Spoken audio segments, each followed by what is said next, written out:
Okay, let's try this again. Round 3. All right. Hey guys, what's going on? Mike the Caveman Kevin here again, Paleo Palm Island, MikeTheCaveman.com. We got another edition, Monday nights with Mike, live stream Q&A, ask me anything health related, and yeah. So hopefully this works. What I'm going to try and do now is share this updated link. We are on the right Wi-Fi now. We are not private, which I did the second time around. Like I said, this is round 3 because like an idiot, I went and shared it as a live stream. Sorry, I shared it as a private one because I made the first one private. Oh boy. Here we go. Updated link.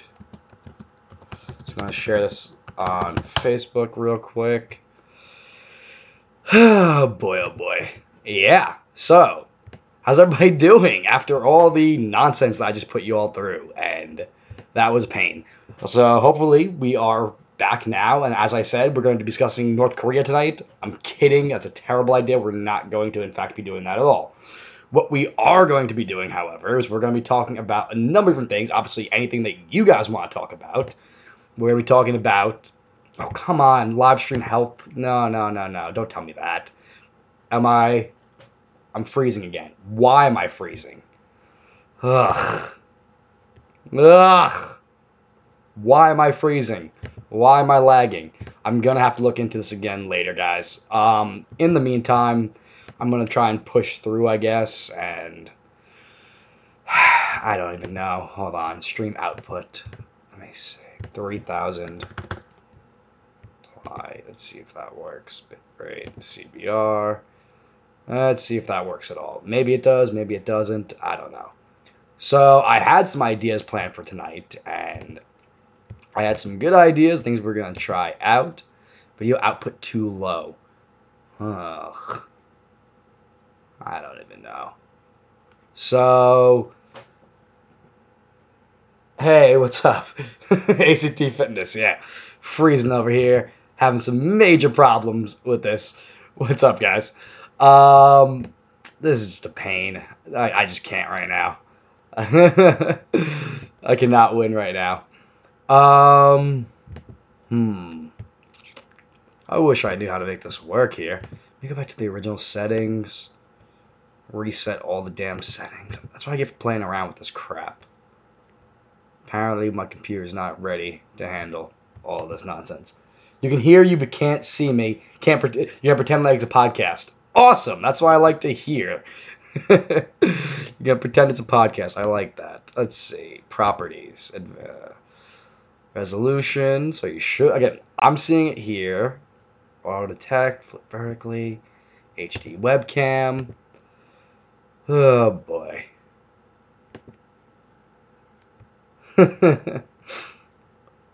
Awesome. I'm glad to hear the audio's good. All right. So camera's on. Hopefully we see something. All right. So pretending that you actually can see and hear me. We were going to be talking about, Victoria, since you're on right now, perfect. We were talking about vitamin vapes. So we'll be talking about a little bit about the big new wheat study that came out from Concord Reviews. And what we're going to do is we're going to look at some of this here. And we are going to look at some of the research that's on that. So, also, obviously, put your questions down below. You know the deal. But, let's see. Oh, shut up, Gobble Computer. Advanced settings. Let's see what we got here. Allow embedding, comments. Live chat. Live control room. Stream is bad. YouTube is not receiving enough video to maintain a smooth stream. Ugh. And it says something went wrong. Of course it went wrong. Whatever. Okay, we're just going to muscle forward. Whatever we have, we have. I truly apologize for this nonsense. So, let's start out. Question about vitamin vapes. Okay, whether or not you can actually go and use a vaporizer, you know, to get, you know, like we would use for e-cig or use for cannabis or otherwise, can you get vitamins out of it? So what we're going to do is we're going to pull up this here, and looking at this, we have Vitasig, the world's first vitamin and essential oil diffuser. And that's one of the companies that we're looking at. And it says the science behind it. Right here is the page to the science and facts, right? The science behind it was created by a doc, and it was created to make the first ever electronic aromatherapy device, and it's got vitamins A, B, C, E, CoQ10, terpenes, and phytonutrients via direct inhalation. Sounds amazing, right? So, looking at this here, how are they done? Since they were tested to make sure that they have everything in them.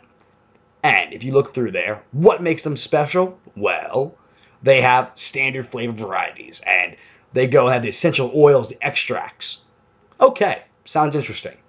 All right, they're no diacetyl max VG proprietary formula. So it's got max vegetable glycerin. It is 20% of essential oils, 20% distilled water, and 60% vegetable glycerin. Okay, now let's look at C in the bottom. We have our research, right? And it's not. There's, in fact, no research. So, I am fact. So, this is the science and facts page. No facts. All right. Well, moving forward, let's go to this one first. We have another company known as Vitamin Vape. And Vitamin Vape, what their thing is our FAQ, right? How do I use it? How long does it work? Okay. Is inhalation really much better than taking pills? And they say that to evaluate the efficacy, so rather, before I even get into that, this is a direct quote from an academic, peer-reviewed paper on the subject. So they evaluated the efficacy of pulmonary absorption of inhaled vitamin B12, and it showed that, yeah, maybe it works. Now, what's interesting about that is if we scroll down, we have a study from 1953. Yeah, okay, interesting. Why is B12 important? Well, it's important for a number of reasons. It's incredibly important for nerve cell transmission. It's good for healthy blood cells. Obviously, if you are deficient in it, you're going to end up with anemia. And yeah, it is also commonly deficient in vegans and vegetarians. So yeah, maybe it's a great idea. Maybe we should be vaping vitamin B12. Let's do it. Now, I heard on the internet that you can't vape vitamins. Is this a scam? And, well, a couple of our competitors were calling out products that were inefficient at being vaporized. And in that time frame, though, we've gone back, science going back over half a century. We'll come back to that again. We kind of touched on it, but we'll come back to that. That, yeah, it's the ideal candidate for vaporizing. And how long will it last? Let me know when it's out. What are the ingredients? This is where it gets fun. Vegetable glycerin, cool. It's USP, so it's United States Pharmacopoeia grade. That's good. Distilled water, okay. Fruit extract, sure, no problem. Organic vanilla extract, okay. And vitamin B12, cyanocobalamin. Now, that cyano, of course, referring to cyanide, right? So cyanocobalamin is one of the most common supplemental forms of it, but it is not necessarily the best. And now, with that being said, while it's not necessarily a great source, it is pretty common, probably not the worst. But I will give them props because, where did it say it? It said that starting, maybe it's not on this page, where is it? But starting recently, they went, and here you go. Do you offer methyl B12 forms? Starting on July 30th, so about 2 months ago, they started, or about a month ago, really, because we're at the beginning of September, end of July.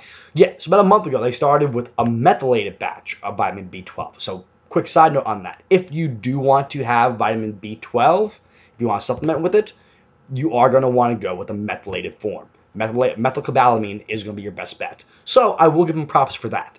But let's go to their science page, right?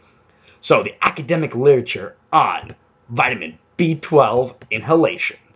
Peer-reviewed studies going back over half a century indicate that the inhalation is an extremely effective way of absorbing vitamin B12. After only one dose, they indicate immediate absorption. So, let's just keep going through that. There are a couple of reasons that vitamin B12 works so well, right? What are those reasons? Well, is because you only need a small amount of vitamin B12, and that's true. Jody, what's up? I see you there. But yes, that's not true for a lot of vitamins, like vitamin C, which take thousands of puffs. Another reason is that B12 is not sensitive to the heat associated with vaporizing. Ultimately, however, the existing data speaks for itself when it comes to the efficacy of B12 inhalation. So, talking about the research on this, right? Well, let's keep going. Let's see what it says. So yeah, look at these results. They look incredible, right? The science behind it is incredibly important. That's the B12 in particular. So obviously, this is great, right? The research goes back almost 60 years, it said, right? It goes back half a century. It goes back since the 50s. Well, if we look at the actual research they cite, oh, excuse me there, we have 1967, 1953, and 1954. What? Why are the only 3 studies cited? Because the other ones, this is NIH, okay, yes, but it's a quick fact sheet on vitamin B12, the importance thereof. There is the Mayo Clinic, again, talking about the importance of vitamin B12. And then what's something from the University of Utah, which, again, facts of vitamin B12, not specifically about what we are talking about, not the inhaled version. So, you know what I did? I had to go and check and see, does that research exist? Is there research indicating that vitamin B12, or rather, look at that first. Let's look at these studies first. So I went back to 1953. The first one is a case study, or a case, it's a case report on 3 individuals. 3, okay? So they took these people, 1 person, 2 person, and 3 people, and they put them on crystalline vitamin B12 in a saline solution, and they put them into a pressurized tank into a vaponephrin nebulizer, okay? And they got about 15 micrograms of vitamin B12 per milliliter.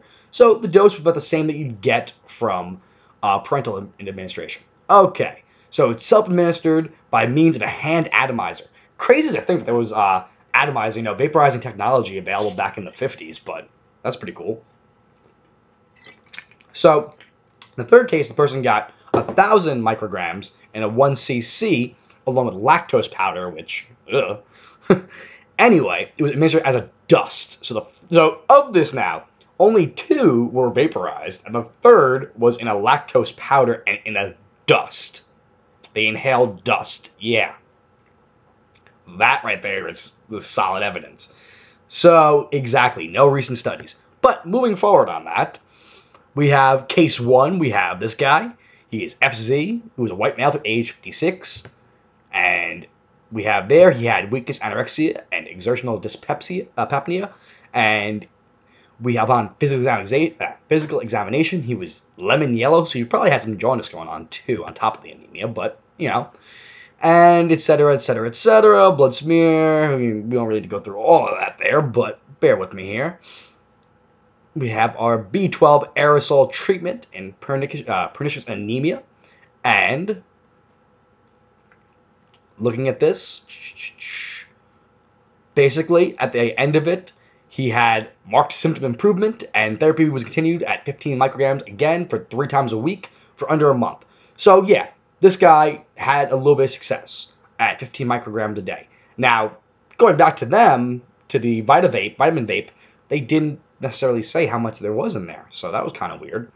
But okay, moving forward, we have case 2, which was a 71-year-old female, and same kind of thing. She had anemia going on, and she was given 15 micrograms. And yeah, if you look at this chart, she did see an improvement over the course of her treatment. Her vitamin B12 levels did in fact go up in that aerosol spray. Cool.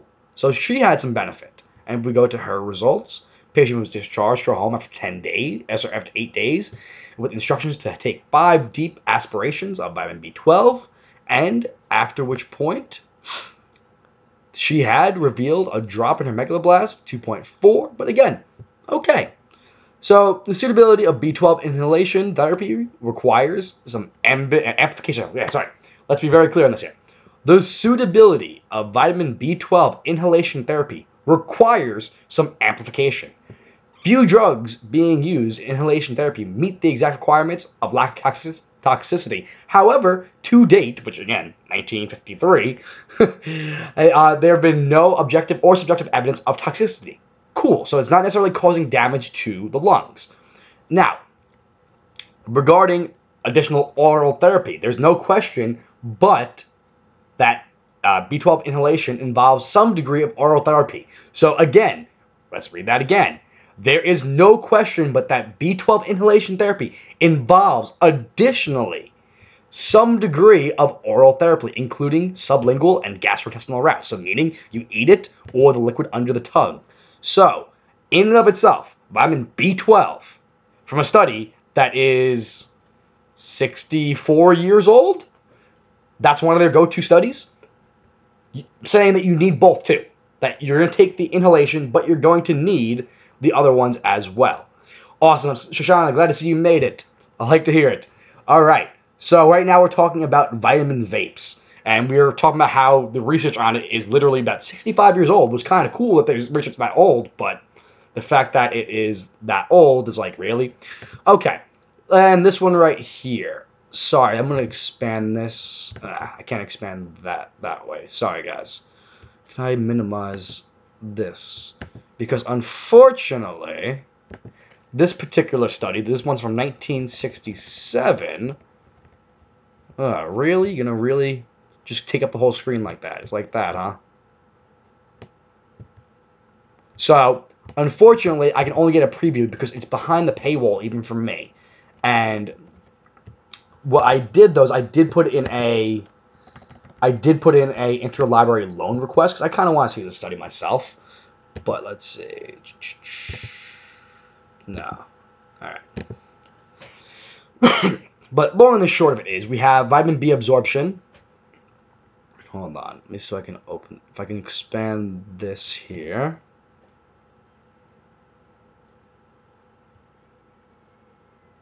My fingers are too fat for this game.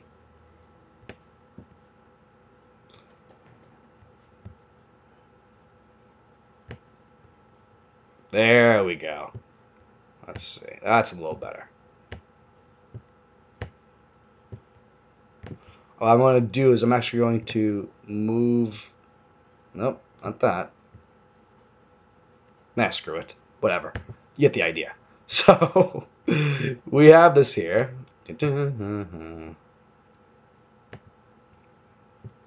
Okay. Oh, you know what? Nope. That's all we got. This is the best we're going to do.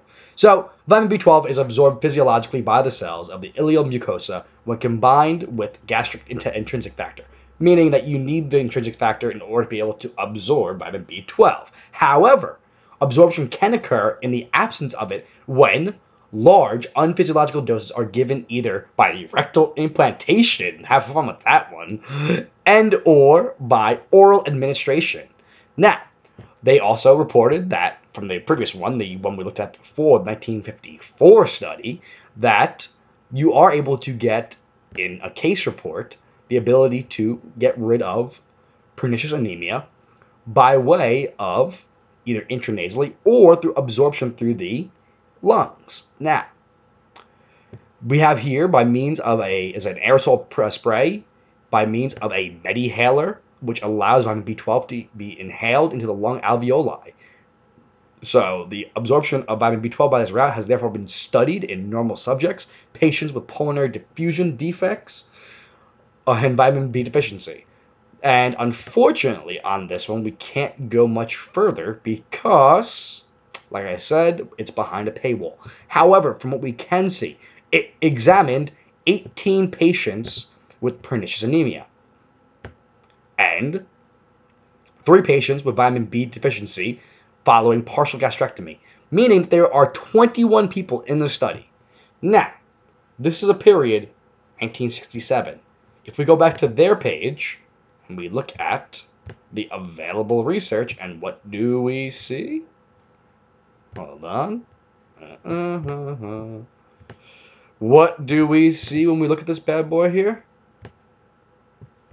We see that their research is 1967, 1953, 1954.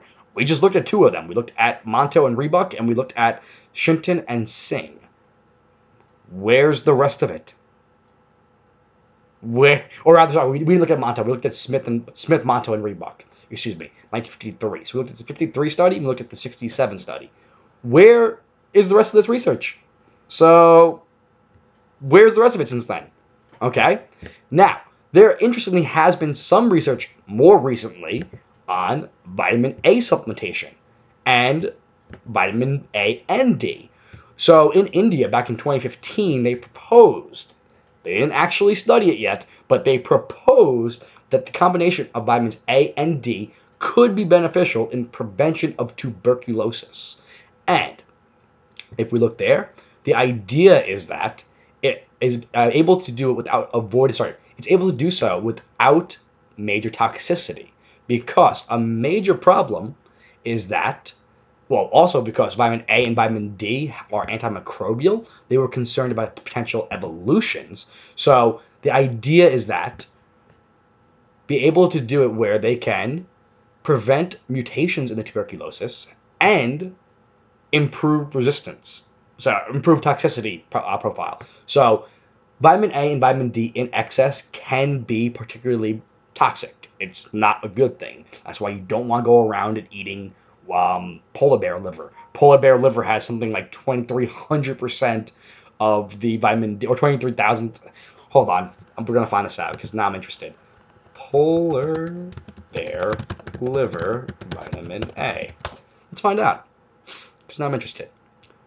So, how much vitamin A is there in polar bear liver? Let's see. Vitamin A content and toxicity of of bear and seal liver. All right. How much vitamin A? Okay, 14,000 IUs in seal liver and 26,000 IUs in the liver of of a bear. So a polar bear has 26,000 IUs. And for a point of reference, how many IUs of vitamin A are you supposed to have in a day? Da, da, da.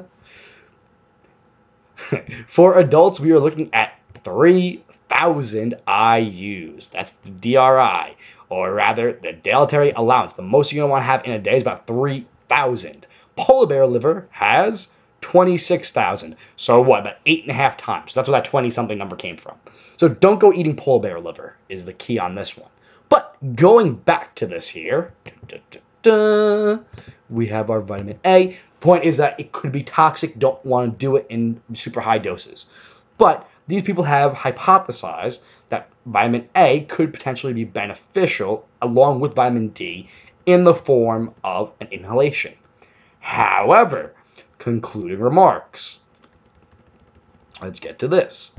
With the rapid emergence of resistance in tuberculosis bacteria, vitamins look as a promising alternative to antibiotics. Combination of vitamin A and D to boost immunity against tuberculosis can help in better prognosis. Now, administration of different combinations of A and D via inhalers directly to the site should be analyzed. Not that it's been done, but it should be analyzed. Now, we suggest regular campaigns for administration of these vitamins in endemic areas, talking about India specifically here. If our hypothesis is proved to be a fact in systemic clinical trials. So they're going to do that if we get proof that it's going to work. Yes. Now, with that having been said, such type of events may help in improving that. Last one we're going to look at, vitamin A supplementation via aerosol spray. Right? We talked about that in asthmatic children. The super short version of that, because we're beating a dead horse at this point, is that it is possible that our treatment regimen with retinol inhalation damage endothelial cells in the alveolar capillaries, particularly at the sites of inflammation where increased permeability is already present due to inflammation associated with acute asthma. In English, what that says is that asthma causes damage to your lungs. The vitamin A preparation was inhaled and may have also caused damage and increased it, but it might have something to do with the asthma. And while what the rest of the study was talking about was, while it has been shown to be beneficial in treating measles, which I wasn't able to pull that one up in time, we conclude that our finding, or rather here, considering the trend of vitamin A effect towards worsening in vitamin A treated patients shown by our study, caution should be applied towards considering the humans from an ethical point of view. The overall possible detrimental effect to positive effect ratio could be favorable in measles and detrimental in asthma, meaning that the inhalation could be good to fight measles but not good to in people with asthma. So if you have asthma and you want to take vitamin vapes, what that's saying is that the vitamin A could be problematic. So we conclude that in light of our findings and the harmful effects found by others, caution should be taken when vitamin A supplementation is used in respiratory illness other than measles. All right. So inhalation, not necessarily a good idea in individuals, particularly those with lung conditions already. Now, what does that mean in terms of whether or not you should be vaping in general, or whether or not vaping for either cannabinoids or to get rid of tobacco cessation, to move towards tobacco cessation, are those a good idea? Well, yeah. If those are the moves, those are definitely gonna be a better bet. If we're getting away from actual smoking and moving it towards the vaping, gonna be a better idea. Why? Well, let's take a look at some literature. Getting rid of the vitamins for a second. We have here an in vitro validation of vaporizers for the smoke-free inhalation of cannabis. And this was basically a study done in 2016. It was published in PLOS One, which PLOS One is one of the most respected journals overall. And inhalation by vaporization is a promising candidate mode or application mode for cannabis in medicine. And what they did in this particular study is they did in vitro, meaning they didn't use humans or animals, of 5 commercial vaporizers and performed THC type and CBD type cannabis. And what they did was they basically analyzed those using high performance chromatography. And what they found was that combustion of cannabis was observed with some devices, but temperature-controlled, electronically driven vaporizers efficiently decarboxylated inactive acidic cannabinoids and reliably released their corresponding neutral active cannabinoids. Thus, they offer a promising application for the safe and efficient administration of medical cannabis. So, if you wanted to go through this study, essentially, this is the in vitro showing that in terms of delivering cannabis, you will actually get something through the process. And this is 2015. This is a newer study. Okay? So if we look here, let's see. Phe is what? What is phe referred to? So phenethylene, cannabidiol, cannabidiol acid, cannabinol, and tetrahydral cannabinol. All right. So if we look here, CBD gets a low spike. So these are the different. So what these are the various types of vaporizers that were used during this particular study. And we see little spikes here. On certain ones, we are getting a wider spectrum. Certain ones, we weren't getting quite as much. So again, a bit of wide breakdown of the various ones. There's volcano medic, plenty vaporizer, whatever. Beyond the point we're talking about right now. Let's go to another study. And I'm showing that we still have some people here. If you guys are still there, please comment in the box so I know what's going on. Because I don't have the analytics up right now. So, so looking at this here, we have vaping synthetic cannabinoids. This one's from 2017. And it's the one's in a mice novel. It's like a mice trial. And essentially what we see here is that while smoking is the most common route of administration for cannabis, vaping of cannabis extracts and synthetic cannabinoids, which, by the way, not necessarily a fan of those, don't do it, essentially is using electronic cigarette devices to become increasingly popular. And the long and the short we're getting here, the ability to administer cannabinoids to rodents using the most common route of administration among humans provides a method for collecting preclinical data with enhanced translational evidence, meaning that by using the mice model, we were able to see that there was some actual delivery being happened. So in mice, we're seeing it. Now, let's move forward one more. Let's go towards humans. Yep. Drug vaping applied to cannabis in cannabinoid vaping therapeutic.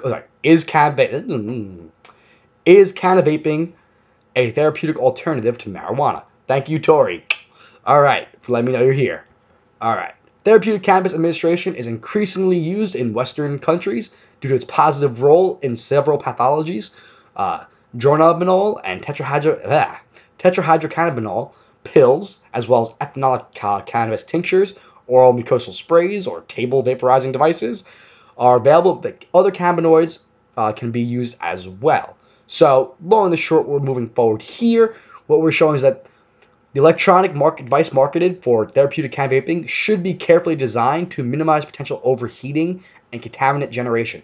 So, regarding that, going back to the previous study from the in vitro, what they did find was that certain devices, probably on the cheaper end, do heat things to a higher temperature, and when they combust, it does create different compounds. It does create something similar to smoking cannabis. Now, that being said, is that necessarily the worst thing? But we're moving away from that, right, by using the vape device. We're trying not to get that process. Oh, hello.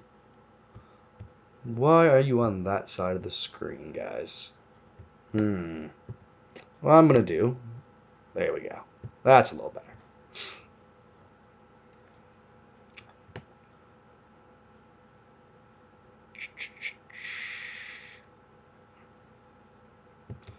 So, conclusion. Appears to be a gentle, efficient, user-friendly, and safe alternative method for cannabis smoking for medical cannabis delivery. Its expected benefits very likely overcome the advantages of oral administration because ingestion is characterized by erratic absorption and poor biodispensability. Ingested cannabis compounds that undergo first-pass metabolism could be less active than inhaled compounds, which would have direct access to the bloodstream without being metabolized first. So, basically, as most people who have tried it know, that you get faster action when we're talking about using a vape. So, the problem there is that, not necessarily a problem. Or rather, the point there is that it's not necessarily a problem. It's going to end up with a better overall.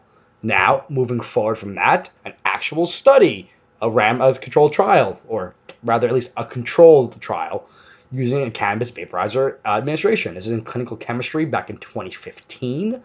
And what they actually did was kind of interesting, was they compared alcohol use along with the vaporizer, the cannabis vaporizer. And what they did was they had 32 adults, and they had them drink a placebo or a low-dose alcohol with the target range of approximately 0.06 BAC, blood alcohol concentration. And then 10 minutes before they did that 10 minutes, they waited 10 minutes, at which point they took a 500 milligram placebo dose or a low dose 2.9% THC or a high dose 6.7% THC.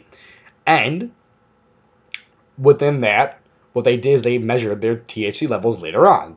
And it was found that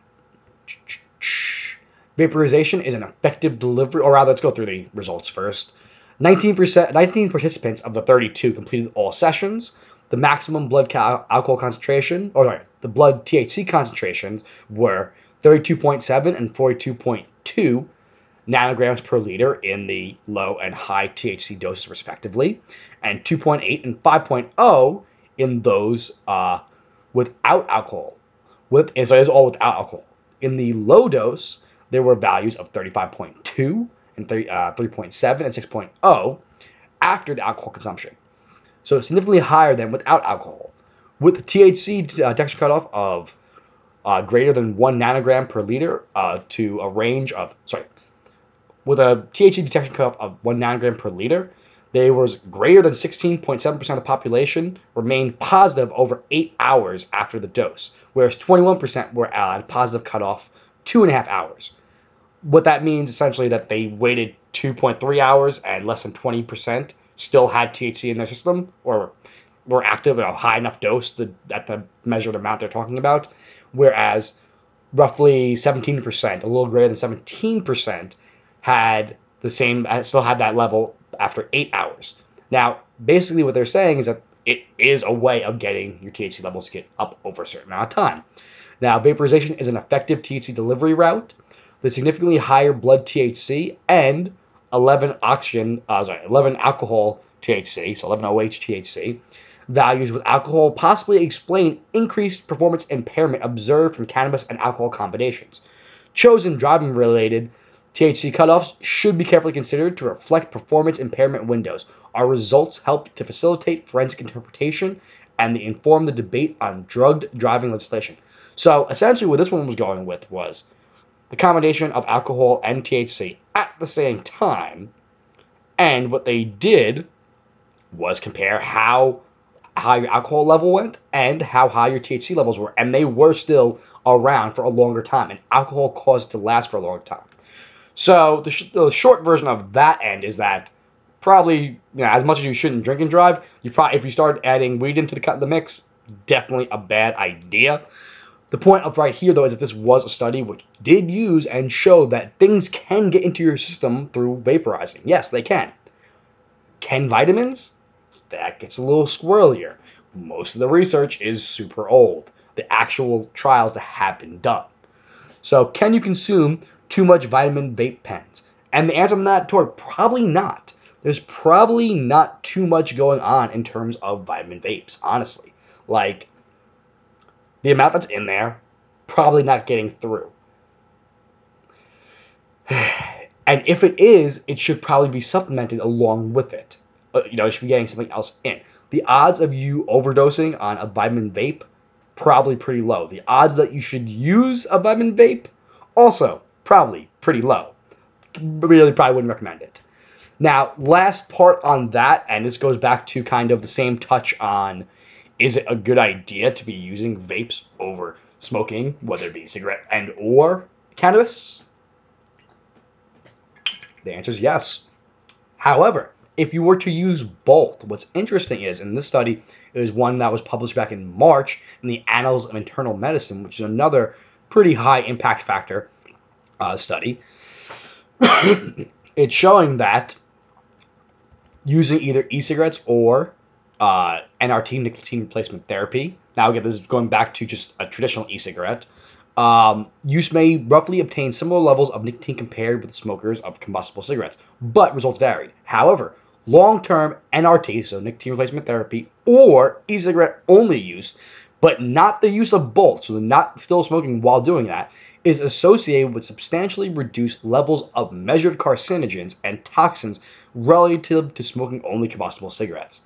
So essentially, there was a study indicating that vaping will be better than smoking overall. Now, while a major part of that are the other compounds that are added to it, and cigarettes are definitely worse than smoking weed, the idea of vaporizing it might not be a bad idea. So, what's that say, though? What it shows, though, is that overall, in and of itself, while it will be better overall, if you just want to grab a vape for the sake of vaping, not a good idea. If you're using a vape to replace smoking, probably a good idea. Okay. So, yeah, I've been ranting, and this is an actual study over here because it was behind a paywall as well, but I was able to find one thanks to ResearchGate. All right. But, so yeah, there's a little bit of the data over here on what we're looking at. All right, moving past this topic, do we have any questions to the live chat? And I'm going to go, because I'm looking at my phone, it looks like I'm not freezing up quite as much. Although, as I say that, it looks like I am freezing up again. Awesome. Yep, I spoke too soon. What I am going to do, though, is I am going to still pull that up on the side there and see what's going on. Oh, it says my stream status is good now. Of course it is. Stream status is good. That's what I like to hear. Awesome. All right, so let's get some more questions going, guys. I started with that rant for Tori and kept that rolling just to basically see what was going on. Live dashboard. All right.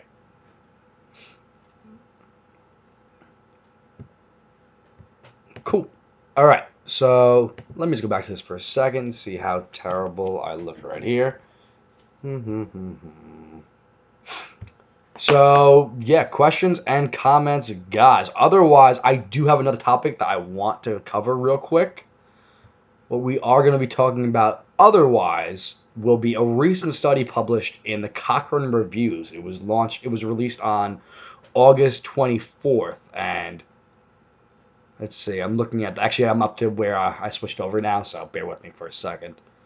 All right. Yeah, it looks like I'm still stuttering on the picture. I'll go back to this here, guys. All right. So, all right, Jody wants to ask, Hurricane Harvey, people are wading through horribly toxic waters. What can they do to detox? Oh boy. Yeah, that's not a good one. So, let's pull up some of that right now. Since you are there, Jody, and Jody, Jody actually wasn't here last week because she is down in Texas. I know she's been helping out a lot down there, trying to do her best to help people, and she's doing, incredible work. And my heart goes out to everybody that's down there right now. But yeah, in terms of what they are dealing with, in terms of what kind of toxins, let's see. In terms of your best bets to detox, I would probably lean a lot towards, again, I really have to see what it is, but chelative therapies, things like EDTA, activated charcoal, bentonite clay. Focusing on liver health would definitely be a good bet. Let's see. Toxic Superfund sites. Toxic waste sites flooded in Texas. Jesus. Here we go. Sierra Club. I'm sure they got some interesting information. Absolutely. I'll try and see what I can do there for that. Absolutely, Jody. Let's see. There is region devastated by Hurricane Harvey. Threats from the storm subsided, but clouds leave. For decades, Houston has been an immense concentration of chemical and plastics. So view the. Oh, wow. Okay. View full screen. What do we have? Oh, wow. Well, that's interesting. Huh. Toxic release inventory. Toxic release inventory. Jesus. Yeah. Oh boy. Yeah. Yes, I will totally do that. Jody, I will totally look into that. Oh man. Wow. And it went pretty far inland even. Heading all the way to San Antonio, getting hit outside of Austin. And then Port Christie. Man. Obviously the Houston area really got crushed there.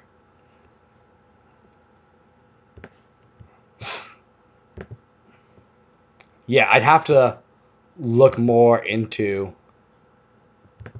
what actual ones, but it looks like damn near everything under the sun. Oh man, what Google Doc is that? No problem. Let me share this over here.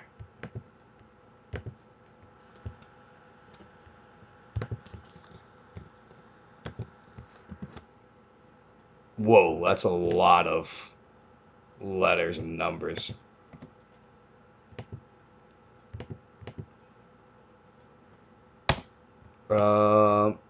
So yeah, so that doc is actually over. It's not letting me. It's not letting me do that. So what I'm going to do. Hold on. Let's see if I can. No. Man.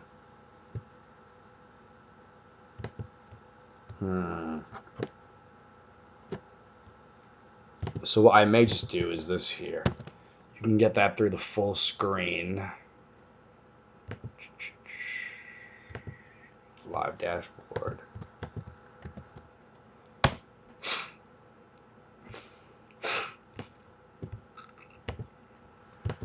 I'm also going to go and want to add that to the description of this here.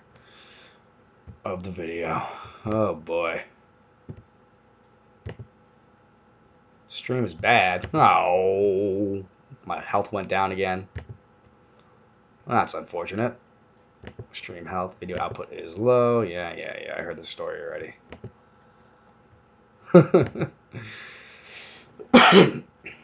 Alright, so anyway, yeah, it looks like damn near everything under the sun is getting hit.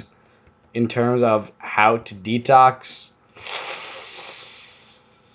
oh boy. Get away, and that's obviously an easier said than done situation. I've talked about that before when it comes to mold and pretty much every toxin. It's like, do your best to get a chance to recover, essentially. Let's see. Flooded Texas chemical plants raise concerns about toxic emissions.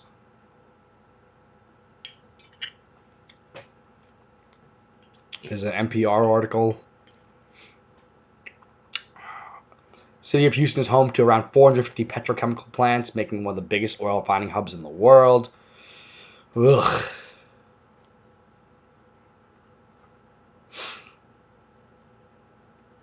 Bringing down oil production, Gulf of Mexico nearly 20%. Technology, like cold start a car, we turn it on. Is talking more about other things. Yeah. In terms of detoxing, I mean, it's one of those where staying alive is definitely more important than anything else right now. I'd have to think about the video on how I wanted to do it in terms of putting that together, only because I don't want anybody thinking like, oh, well, he's just making this video to profit off of the tragedy that was that. I know that's obviously not what you're trying to put me out there for, but, I'd have to think about how to word it properly. Crazy. So sad. And regarding hurricanes, hopefully this next one is not as bad as that, 'cause I don't know if the United States can handle another one like that.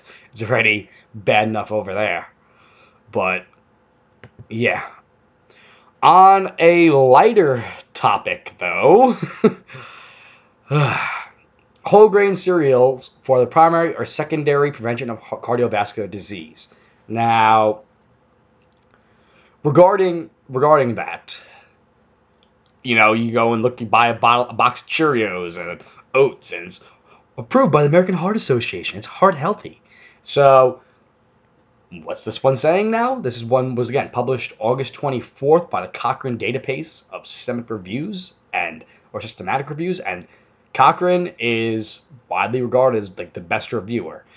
But it is part of the mainstream, meaning that it's subject to the American Heart Association. It's subject to the American Medical Association. It's subject to the Association, or the Academy of Nutrition and Dietetics. So a lot of their stuff toes the party line, right?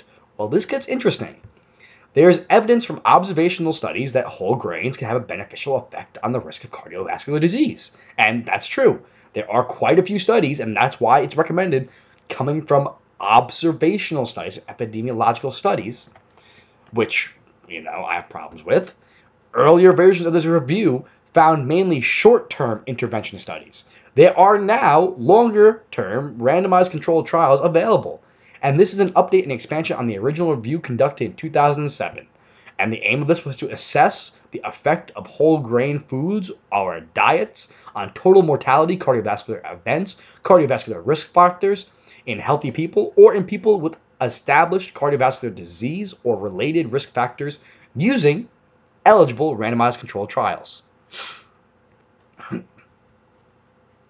So, let's see. The objectives, we did that already.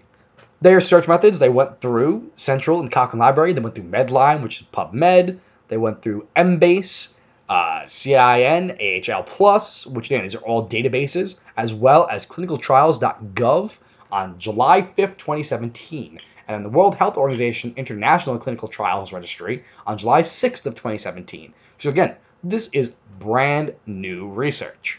So we checked the reference lists of relevant articles and applied no language restrictions. Now, a lot of times there are meta-analyses, there are research or systematic reviews, and what they do is they don't include foreign language trials or studies in general, because then you have to go and translate it and make sure you get that right. However, Cochrane, being as big as it is, has the ability to include all of those because they have people that can take care of that for them. Cool. So we selected randomized controlled trials assessing the effects of whole grain foods or diets containing whole grain foods compared to foods or diets with similar composition over a minimum of 12 weeks on cardiovascular disease and related risk factors. Eligible for inclusion were healthy adults, those at increased risk of cardiovascular disease, or those previously diagnosed with cardiovascular disease. How many other types of people are there? Honestly. So, data collection. 2 review authors independently selected studies. Data were extracted and quality checked by 1 review author and checked by a 2nd review author. The 2nd review author checked the analyses, and then we assessed that treatment and went back and saw what happened. So, in the included non-randomized controlled trials, there were a total population of 14,413 participants, ranging from the ages of 24 to 70, with a mean age of 45 to 59. Where it was reported, apparently. To the whole grain versus lower whole grain or refined grain control groups, we found no studies that reported the effect of whole grain diets on total cardiovascular mortality or cardiovascular events, which together is total myocardial infarction, unstable angina, coronary artery bypass, graft surgery, percutaneous transluminal coronal angioplasty, or total stroke.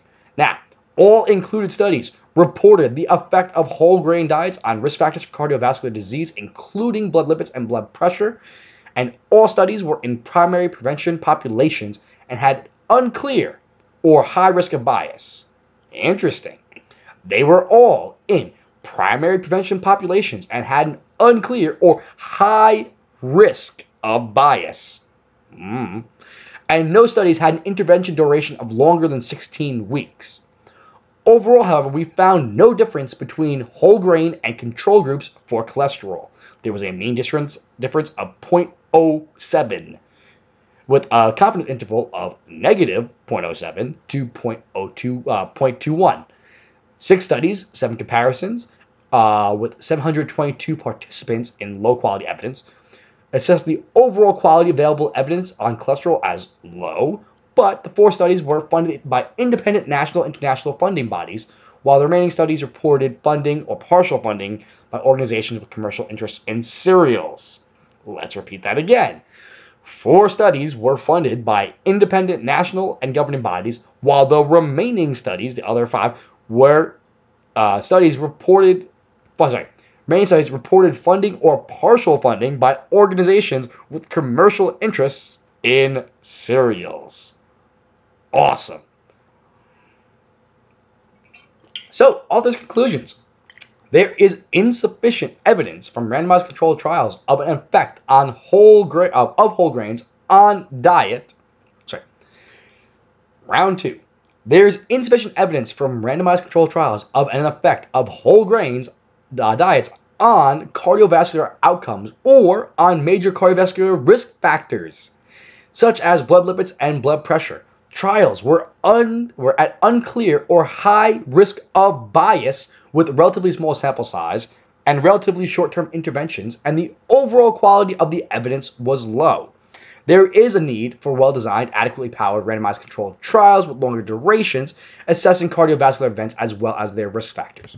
So, again, this one is currently still behind a paywall. However, was fortunate enough to come across a ResearchGate article that does have this. Now, this one, and hold on, tough one, I know. I feel you let me know. It's devastating. Yeah, Arbiters Category 4. Yes, not good. But yes, moving back to this for a second. This one is a big study, and I went through it earlier. So we're just going to, again, brief through this pretty quick. But if you look, there are, in fact, 61 pages. In fact, this is similar to what came out with recently with coconut oil and heart disease, or coconut oil and heart disease, and how it's not good for you. It never was. It was a similar thing where it was a big report and analyzed a whole bunch of different things. and it was a small little part of that. But if we go through this here, a lot of this is nonsense. This is just, these are literally just defining definitions here. Oh boy. Okay, so they went through and they found initially 4,561 studies. They went and they isolated that down and they removed certain ones due to, and what I'm going to do is I'm going to zoom this in so you guys can see this a little better. They removed 585 because of no number of potential relevant publications excluded as duplicates. So they removed about 600 as duplicates. Now, potentially relevant publications after combination and deduplication, there were 4,246. Now, potentially relevant publications, there were 5,000. And then from there, they went and removed a whole bunch more. They removed 4,938 because title and abstract did not meet the exclusion criteria, meaning that the information that was in there was not pertinent to the topic at hand. So, full papers retrieved for more detailed evaluation, 92. Number of full papers excluded because they did not meet the inclusion criteria for the review, 81. So they moved that all the way down to 10 studies on 11 papers, meaning that one of the studies was covered in 2 different papers. 2 different papers were written about that particular study. All right. So moving past that now, they had the data extraction, then they went and put it all together, conversion, they confounded for outlier, they controlled for confounding, which is things that could be a problem, that could potentially be at the cause and, basically skew the results and let you know what's actually happening. All right, moving past that, they converted the data, overview.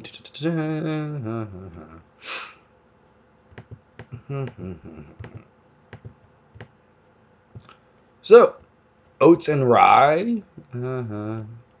Yeah, there is way too much to break down individually right now, so I'm just going to go back one more time here. All right, here we go. Actual results. Body weight summary. There is no evidence of difference in body weights on diets containing oatmeal compared to diets based on refined grains from individual studies. Data was not pooled in meta-analysis because there was significant heterogeneity was present. So basically, the populations were too different. Triglycerides. There is no evidence of difference in triglycerides on diets based on containing oatmeal compared to diets based on refined grains. So HDL, LDL. There is no evidence of significant difference in HDL on diets containing oatmeal compared to whole grain, refined grains. So yeah, more and more keep showing that same thing. All right. Author's conclusions. There is some evidence from controlled trials that whole grain oats can reduce LDL and total cholesterol risk factors for coronary heart disease. However, there is a lack of trials on other whole grain foods and diets. Of the trials that met the review criteria, there were many poor quality studies. Many of the trials identified were short-term and conducted on small sample sizes, and there is enough evidence for whole grain oats to suggest that healthcare professionals could recommend them as part of a cholesterol-reducing program. Now, whether we want to actually reduce cholesterol, that's up for debate. Whether or not oats are as problematic as other things like wheat, up for debate. The point here, though, is that there is lacking of evidence to prove that the other whole grain foods are going to do it. And the only things that it showed even some evidence on is lowering LDL. So with that being said, LDL and total cholesterol. What were the people's numbers? And I'm sure it's in the study. I'd have to look deeper into it again. But bear with me here. There is a need for well-designed, adequately powered studies, which refers to the amount of sample size necessary to be able to correlate it out, to evaluate the effect of whole grains other than oats on coronary heart disease and risk factors. There is a need for well-designed trials to evaluate the long-term effects of oats. There is a need for clarity and consistency in the use of terms of whole grain, bran, germ, and fiber in published research. Basically speaking, whenever we talk about there being proof that it's good for you, not necessarily. But, actually, hold on, let's see. Funding. Alright. Funding. Based on details provided in the published papers, most of the studies included in this review were wholly or partially funded by commercial sources with interests in cereal products. Additionally, the PIN study was supported in part by Quaker Oats, who provided test cereals and financial support. Van Horn acknowledges existence from Quaker Oats personnel, but provides no further details of funding. The studies by Johnson and Pereira were also supported in part by General Mills. The authors of Carmali study acknowledge the support of General Mills as well, but emphasized that the study sponsors had no role in study design, data collection, data analysis, data interpretation, or writing of the report. So here, again, another one. Reynolds study was addressed based at General Mills. Studies are both carried out at the University of Minnesota. General Mills makes their Cheerios. All right, the company that makes Cheerios is based in, wait for it, Minnesota. So University of Minnesota, yeah. Anyway, fact of the matter is, yes, you are going to get industry funding sometimes. Is that the end-all be-all? No. But these are oat-based studies, and the good amount of them ended up getting whole or partial funding from these cereal products. Just going to say. So even the oat-based one. Now, again, I don't think the scientists were necessarily being, they weren't being fair in there, or the researchers. I don't think they were being unfair. But it's one of those things where it's like, it gets a little squirrely with that sometimes. Either way, yeah. The long and the short of it is that at this time there's insufficient evidence to suggest that whole grains are good for cardiovascular disease. Boom. That's where we're at right now. All right. Now that I've gone on this long rant, what other kind of questions do we have going on right now for those of you who have survived this long and who have survived through the insanity that was the setup of this? I truly apologize for that. The initial problem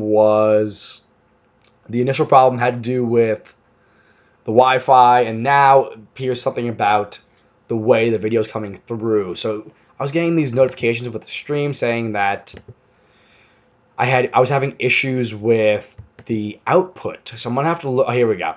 Yeah. So in this primary stream, we're not receiving video data at a fast enough rate.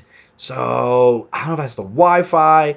I'm going to look into and learn what the hell that means after this. In the meantime, since I know you guys are on a delay, I'm going to wait for a second to see what it is that you guys have left to say. What are the last questions? Because at this point, we've ranted for over an hour of actual ranting besides the whole technical issues. Yeah, let's close it up for last questions at this point. I'm going to give you a little bit of an echo because I want to hear where the hell we actually are. At this point, we've ranted for over an hour of actual ranting besides. Okay. All right, so I guess I'm not really as far behind as I thought I was. All right, guys, so let's close this bad boy out then if we have no more questions. I appreciate you guys taking the time out of your Labor Day and, spending some of it with me. Enjoy the rest of your nights, guys. Love you. Most of you obviously are subscribed. That's how you made it over here. If you're not, if you're watching it on the replay, please make sure if you like my stuff, like and subscribe down below. I'm going to work on figuring out what happened tonight and why. Besides, initially the problem was the Wi-Fi. After that, I'm not too sure. I'm going to look into it and figure out what the hell happened there. Other than that, guys, the shirt's still available. Go grab your own Ask Matt the Caveman t-shirt. Definitely plan on getting back to more regular content. I have the Echinacea one from last week we're talking about. There was something about magnesium, I think. And now I'm looking to do a Hurricane Harvey one there. Yeah, other than that, you know the deal. Maybe I'll see you tomorrow. All right, enjoy the rest of your night, guys. We're good.